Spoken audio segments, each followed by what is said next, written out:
लेकिन फिर जो कानून में सरपंच पद का उल्लेख किया गया है, जब से हम सरपंच बने हैं एक काना पीछा को नहीं आया भाई, 51 लाख रुपए गए खेतन में की हमने सारे खाते चेक करवा ली, कोई रुपया नहीं आया। इससे झूठी इससे घटिया सरकार ना होनी ना कदे हुए। टेंडर एक ही चीज है, मंत्री और एमएलए अपना कमीशन खोरी लेना चाहते हैं। तो हमने लड़ाई जीते ली, 1 तारीख की बात सब है। तो डीसी से मिलने के बाद सरपंच हुए गदगदे, दिखाई दे खुशी की झलक। 1 तारीख को हमें चंडीगढ़ कूच करेंगे। डीसी साहब ने तो ये आश्वासन दिया भाई हमारा ये मांग पत्र है सरकार को पहुंचा दूंगा। प्रस्ताव देना है ना कोई काम होने देना है। डीसी साहब ने भी बोला है स्पेशल ई टेंडर से कोई घटिया काम हो रहा होने मेरे को बताओ भाई, उस ठेकेदार की पेमेंट में बिल्कुल नहीं होने दूंगा। पहले तो मैं आपके दर्शकों को राम राम धन्यवाद बोलता हूँ। हमने 40 दिन से हम ई टेंडरिंग के खिलाफ हमारे धरने प्रदर्शन चल रहे हैं। आज प्रदेश के सभी जिले के डीसी को ज्ञापन दिया है। ये डीसी साहब ने हमें आश्वासन दिया है भाई जो हमारा ज्ञापन था, हमारी मांगे थी ई टेंडरिंग के खिलाफ हमारा विरोध प्रदर्शन है वो सरकार तक पहुँचाएंगे। 20 दिन पहले डीसी महोदय ज्ञापन दिया था, वो बात अभी कहाँ तक पहुँच पाई? डीसी महोदय ने क्या आश्वासन दिया? नहीं, ये तो अपने डीसी साहब तो कर्मचारी हैं, सरकार के नुमाइंदे हैं, इन अपने जो ज्ञापन दिया था वो सरकार तक पहुँचा दिया।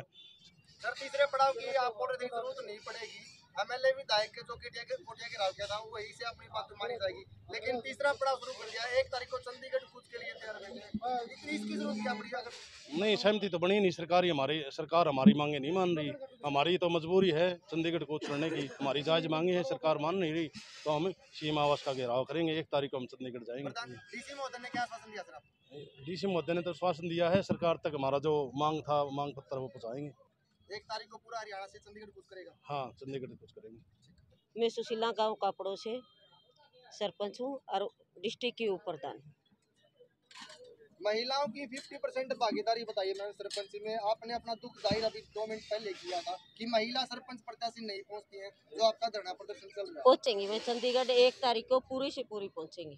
40 दिन से आपकी लड़ाई बीजेपी जेजेपी गठबंधन सरकार से चल रही है, कितने लंबा आपका संघर्ष रहेगा और कहां तक आपको उम्मीद है सहमति बन जाएगी? अब तो हमने लड़ाई जीते ली, 1 तारीख की बात सब है। तो हाँ, मतलब आपको पूरा विश्वास पूरा है कि आप विश्वास है। चंडीगढ़ जाएंगे तो हाँ जाएंगे और मांगे पूरी होंगी हमारी। अपनी बातें मनवाने के लिए कर्मचारी भी धरने दे रहे थे, उनको भी विद बोनस कल दिया गया है। आपको क्या लगता है कि वैसा ही सलूक आपके साथ किया जाएगा कि आपकी बातों को माना जाएगा? माना जाएगा। हमारा साथ ऐसा करेंगे ना तो 2024 कोई दूर नहीं है, गांव में इनको आना है। 2024 में गांव में आएंगे, हम गांव में घुसने नहीं देंगे इनको। बार बार 2024 के लोकसभा और विधानसभा चुनाव का जिक्र कर रहे हैं, कितनी अहम भूमिका रहेगी अगर सरकार आपकी बातें नहीं मानती है तो? भूमिका तो हमारी रहती है, सरपंच इनकी कुर्सियां डालता है गाँव में, नहीं तो इनको एमएलए एमपी को गाँव में बढ़ने कौन देता है? इनकी कुर्सियां लगाने वाले नहीं मिलेंगे अभी 2024 में। हम दिखा देंगे, अभी ना मानो हमारी बात, 2024 में दिखा देंगे, वो दिन दूर नहीं है इनकी सरकार को पलटी मारने का काम करेंगे। सर डीसी साहब ने हमारा पूरा विश्वास दिला भाई मैं आपकी जो ज्ञापन है सरकार तक पहुंचा दूंगा, और हमें विश्वास भी डीसी साहब पहुँचाएंगे। पीछे भी हमने दिया था वो भी पहुँचवाया है। देखो डीसी साहब का काम तो ये है सरकार तक पहुँचवाना, बाकी काम तो जो सरकार ने करना है। डी साहब ने तो ये कहा मेरा जो काम है मैं कर दूंगा, बाकी जो काम है हाँ यही रही।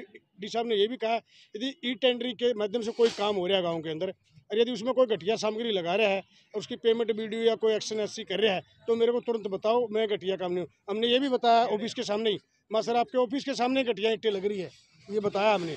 ना और जो रोड पे ऑनलाइन रोड पे सारे पे मैं 1.5 नंबर की 2 नंबर की ईंटें लग रही है। घटिया सामग्री देखने भाई सरपंच को पूरी तरह से बदनाम करने के लिए ठेकेदार तैयार बैठे। 3 नंबर और 4 नंबर का मटेरियल लगाकर ठेकेदार अपना 1 नंबर का पैसा तो ले लेता है, लेकिन ये मैं बताता हूँ क्या भाई आपने मेरे संज्ञान में लाया है, बोले मैं आपको बताऊंगा। सर जब से धरने पर बैठे हैं तब से आपको एक से एक बड़ा धक्का दिया जा रहा है। तो 15 दिन की पेमेंट का समय आपका रखा गया था स्थिर में, उसको घटा के 7 दिन का रख दिया गया। क्या सरकार अपनी पूरी मनमानी कर रही है? नहीं होने देंगे मनमानी। भाई जब ऐसा है चलो खुदा न खास्ता कल ये ई टेंडरिंग पे रह जाती सरकार नहीं मानती, ये आश्वासन तो डीसी साहब ने हमको दे दिया। यदि कल ने ई टेंडरिंग से कोई काम होता है और आप इस मामले में लड़ रहे हो 7 दिन में पेमेंट होगी, घटिया सामग्री ला के चला जाएगा।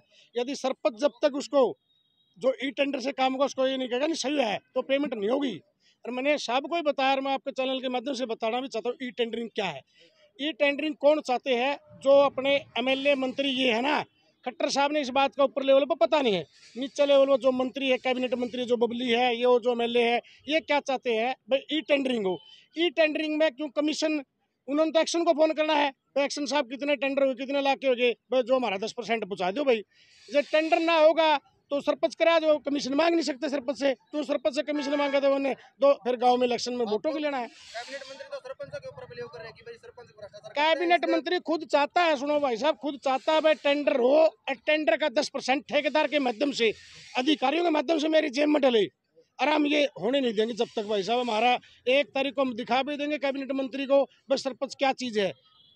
जब कैबिनेट मंत्री देवेंद्र पब्लिक की नाड़ का सिरा निकालने के लिए पिछले 40 दिन से संघर्ष 40 दिन से बैठे हैं, उसका नाड़ का सरिया पक्का काटेंगे भाई। और वो ना आपको एक झटका दे रहे हैं, पंचों की मेजोरिटी बना के आपकी पावर घटा के पहली पंचों को दी जा रही है। पहली क्या बात सहमत होंगे इस तो बात सुनो, से? पहले सुनो पंचों को पावर दी गई तो नहीं, आपका स्टेप क्या रहेगा? सुनो मैं उसमें इतनी हिम्मत नहीं पंचों को पावर दे देगा। पहली बात तो को अधिकार कानून में लिखने रखा। दूसरी बात पंच हमारे भाई है, पंच हमारे से बाहर थोड़े है। 1 तारीख को पंच साथ में जाएंगे, मेरे गांव में 20 पंच है, उन 20 के 20 साथ में जाएंगे, चाहे पब्लिक कितना जोर लगा ले, कहाँ लेके जाएगा पंचों? पंच हमारा कुनबा है, वो हमसे बाहर नहीं जाएगा।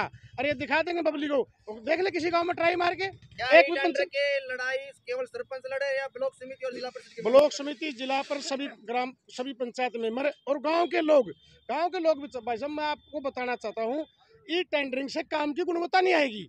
बात मुद्दा गुणवत्ता है, पब्लिक बार बार कहता है हम गुणवत्ता पे करवाएंगे। आप ये देख लो सामने आपका ये गुणवत्ता, ये टेंडरिंग से ईंट लगी हुई है जो ऑफिस डीसी ऑफिस के सामने, भाई ये टेंडर से दिखा दे आप ये गुणवत्ता से।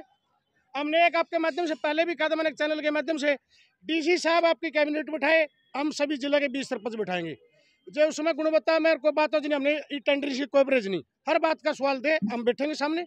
लेकिन फिर जो कानून में सरपंच पद का उल्लेख किया गया है, वर्णन है, फिर उसका क्या काम रह जाता है? ऐसा है मैडम जी, पहली बात तो दे ही नहीं सकता। कानून में जो अपना लॉ है ना, उसमें कहीं लिखा नहीं सरपंच पे पावर जब देता है, सरपंच किसी मामले में सस्पेंड हो जाता है या कोई सरपंच गुजर जाता है, कोई ऐसा हादसा हो जाता है, तो जब मेंबर को, कोरम वाले को, मेंबर को पावर मिलती है। जब सरपंच ठीक ठाक है ना, ऐसा कोई प्रावधान नहीं है कोई मंत्री के हाथ में भाई है के पत्थर दे देगा, ऐसा कोई प्रावधान नहीं कानून में। रही दूसरी बात, कानून जावा कहाँ तक, मेंबर हमारे हैं, हमारे भाई है, मेरे 20 मेंबर है, 20 के 20 मेरे साथ खड़े, 2-4 तो ही बारे साथ में, पूछ लो मेंबरों को, सारे मेंबर हमारे साथ है। हमने जो वादे करेगा हम चाहे वो काम, सरपंच गांव का है, सरपंच काम करेगा ना, उसमें गुणवत्ता काम करके, उसने उस गांव में रहना है, उस गांव में नकली काम करा, कल ना लोग उसको कहेंगे भाई सरपंच तेने बहुत घटिया काम करा, अपनी उसने जमीर के लिए अच्छा काम करेगा, टेंडर वाला तो काम करके चला जाएगा। तो ये काम क्या है, सिर्फ टेंडर एक ही चीज है, मंत्री और एमएलए अपना कमीशन खोरी लेना चाहते हैं। आप 20 लाख के ऊपर क्यों टिके हुए हैं? हालांकि बीजेपी सरकार की तरफ से या जो आपका पैसा आया हुआ है अभी पंचायत फंड में 31 मार्च तक अगर उसको यूज कर सकते हो तो कर लो। पहली बात तो भाई साहब, मेरे मंत्री जो अनूप धानक जी है, मेरे आशा जी, उन्होंने दोनों ने बोला सभी हल्के को, भाई आपके खाते में पैसे की। जब से हम सरपंच बने हैं, एक काना पीछा को नहीं आया भाई, 51 लाख रुपए कहते खेदड़ में की, हमने सारे खाते चेक करवा ली, कोई रुपया नहीं आया। इससे झूठी, इससे घटिया सरकार ना होनी ना कदे हुए झूठ। आज सभी सरपंच ब्लॉक के अपनी अपनी कापी पूरी करवा ले, ये सरपंच साथी कई और खड़े साथ पूछ रहे, एक पैसा नहीं आया, एक बोनी वाला पैसा भी, सिर्फ झूठे टकोसले और झूठी बकवासबाजी है। इन्होंने तो एक ही चीज चाहा, ई टेंडर, जो ई टेंडर से इनकी गोद। मेरे गांव में 4-5 करोड़ रुपए थे 2 साल के दौरान, आप जाके खेतर का मुआयना कर ले, वो 4-5 करोड़ का काम, बुरा हाल हुआ है। क्यों? ई टेंडरिंग से काम क्यों? सरपंच तो था उस टाइम मौके पे, पैसे का ले गए अधिकारी, और जो मौके कुछ कर्मचारी थे वो ले गए, पैसे उठ गया, 4-5 करोड़ रुपए था भाई, सब सारा उठा ले गए, कोई काम नहीं हुआ मेरे गाँव में। आपको पूर्ण विश्वास है चंडीगढ़ कूच के बाद आपकी बातें मानी जाएगी? पूर्ण विश्वास है, मानी जाएगी नहीं मानी जाएगी नहीं। ये सरपंच इलेक्शन में वही ला देगा सौदा, जो दमदार सरपंच है ना, जिसके पल्ले है, उन्होंने दिखा दिया मंत्री एमएलए ने क्या सौदा है। 40 दिन के अंदर पूरे हरियाणा के सरपंचों ने दूसरी बार डीसी महोदय को ज्ञापन दिया। एक अच्छा आश्वासन डीसी महोदय की तरफ से मिला है और एक बड़ी पहल सरपंचों ने की। 1 तारीख को चंडीगढ़ कूच करेंगे और उस कूच के बाद कितनी बीजेपी जेजेपी सरकार इनकी बातें सुन पाएगी, या जो बोनस दिया गया है कर्मचारियों को, उसी बोनस के साथ सरपंचों को घर वापसी करनी पड़ेगी। आप लोग की कुछ राय कमेंट सेक्शन के माध्यम से अपना जवाब जरूर किए। मिलांगे तब तक वीडियो में, तब तक जय हिंद।